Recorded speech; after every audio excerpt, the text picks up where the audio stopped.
The first letter said 3 words, "Check your backpack." He laughed until he opened it. Eli was 12 years old, poor, and invisible to the world.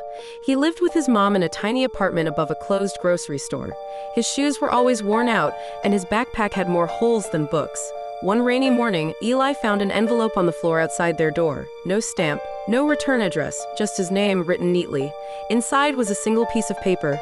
"Check your backpack." Confused, Eli unzipped it. At the bottom beneath his notebooks was a wallet. It wasn't his.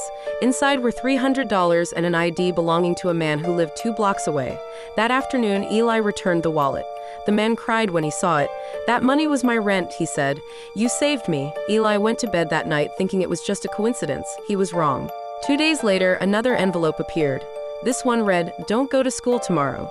Eli almost ignored it, but something felt different. The next morning he stayed home. At noon, sirens filled the street. A gas explosion had ripped through the school cafeteria. Dozens were injured. If Eli had gone to school, he would have been there. His hands shook as he held the letter. The letters kept coming, always short, always accurate. "Sit in the front seat today." A truck smashed into the back of the bus. "Tell your mom to see a doctor. They found her illness early enough to save her."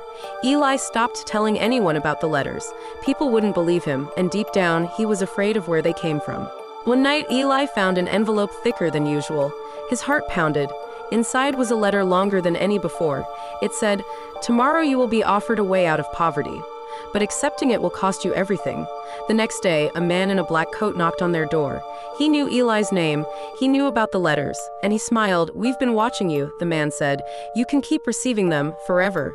Eli asked the question burning in his mind, "Who's sending them?" The man leaned closer. "You are."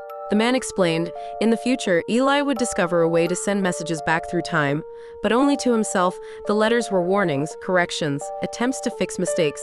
"But there's a cost," the man said. "Each letter changes the future. And the more you change, the less of you remains." Eli looked at his hands. They were shaking, fading. The man offered him a final envelope. "This one guarantees wealth, safety, and success," he said. "But it will erase the boy you are now." Eli thought of his mom, the man he helped, the lives he unknowingly saved. He tore the letter in half. The man nodded and disappeared. The letters stopped after that.